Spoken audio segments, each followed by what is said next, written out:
A graça e a paz do nosso Senhor e Salvador Jesus Cristo a todos os irmãos.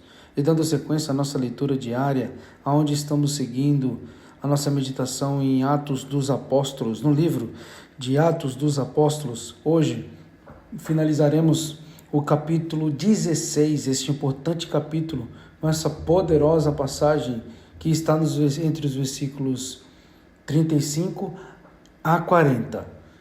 Convido os irmãos que estejam com a sua Bíblia na mão para que façam a leitura conjunta e também façam as suas posteriores consultas e também meditação. Amém? Assim está escrito a palavra do Senhor. Logo que amanheceu, os magistrados mandaram oficiais de justiça ao carcereiro com a seguinte ordem: põe aqueles homens em liberdade. Então, o carcereiro informou ao Paulo: os magistrados despacharam ordens para que sejais soltos.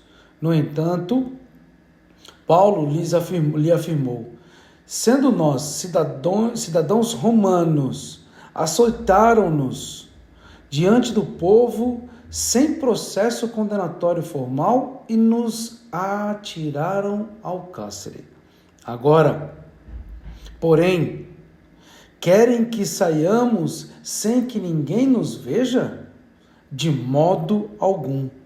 Que eles venham e pessoalmente nos proclame livres de condenação. E os soldados levaram essa reivindicação aos magistrados, aos quais, ao saber que Paulo e Silas eram romanos, ficaram apavorados. Então foram ter com eles e lhes suplicaram desculpas e, conduzindo-os para fora da prisão, rogaram para que se retirassem da cidade. Assim que deixaram a prisão, foram à casa de Lídia, onde se encontraram com os irmãos e os encorajaram. Depois seguiram a viagem.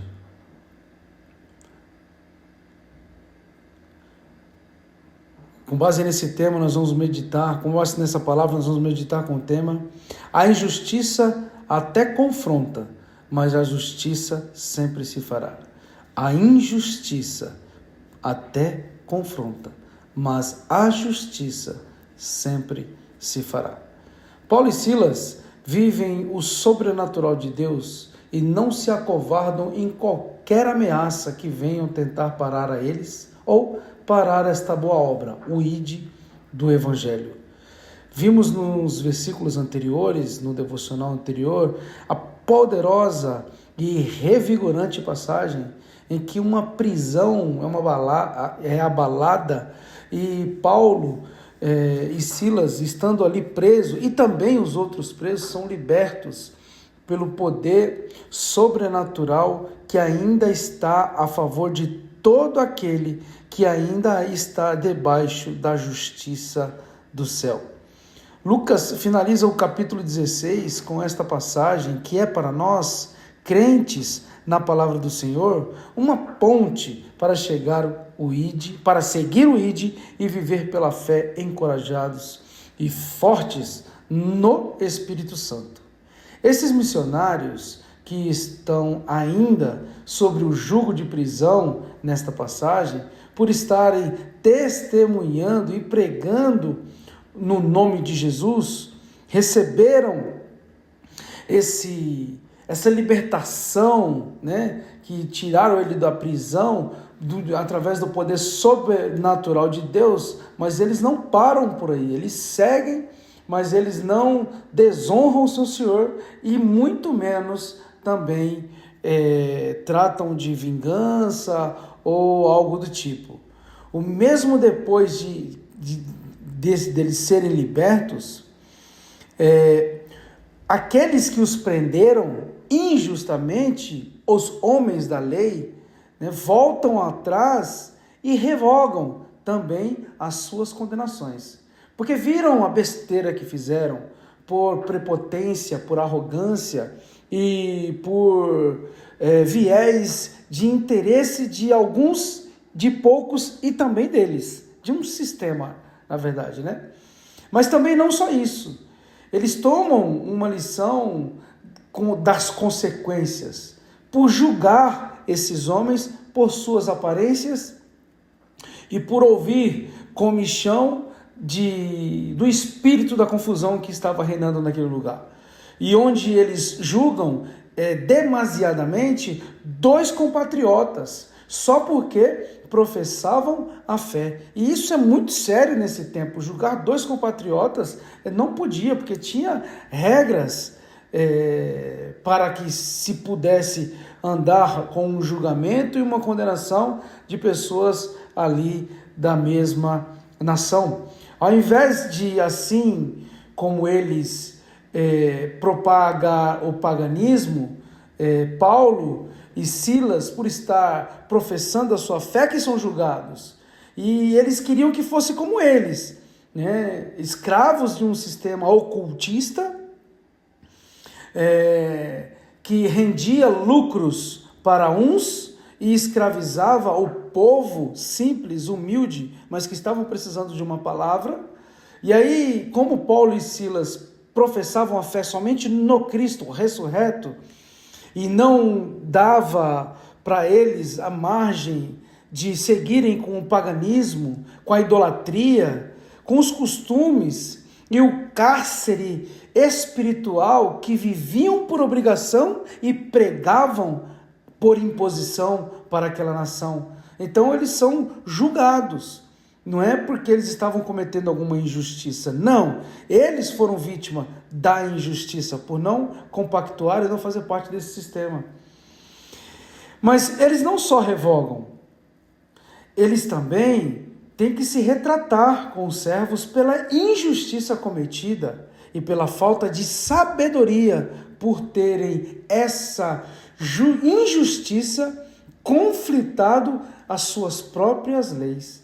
Através das suas próprias injustiças, prepotência, arrogância e interesses, eles conflitaram as próprias leis. Olha a que ponto que chega o plano maquiavélico do mal de querer parar a obra de Deus. Mas nunca conseguiu e nunca conseguirá. A injustiça, ela sempre arquitetou e sempre irá arquitetar para satisfazer um sistema, um grupo, uma tribo, uma religião pagã, idólatra, cheias de costumes e que querem manter o povo em um cárcere espiritual e estão blindando a mente desse povo de conhecer a verdade para que a verdade vos liberte verdadeiramente.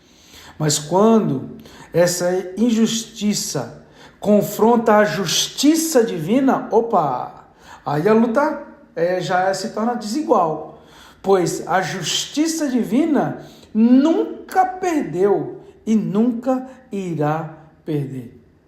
E a Bíblia nos dá vários motivos, muitos motivos, em tempo e fora de tempo.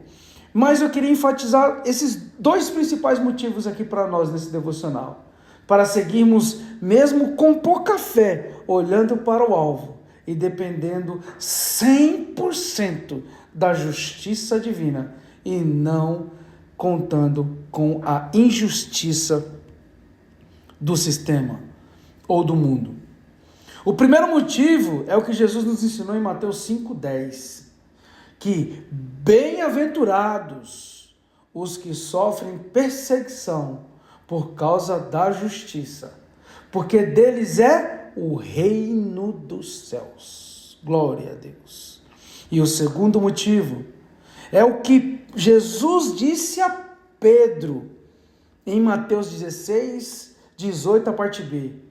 Disse o seguinte, que as portas do inferno não prevalecerão contra ela, contra a igreja de Jesus.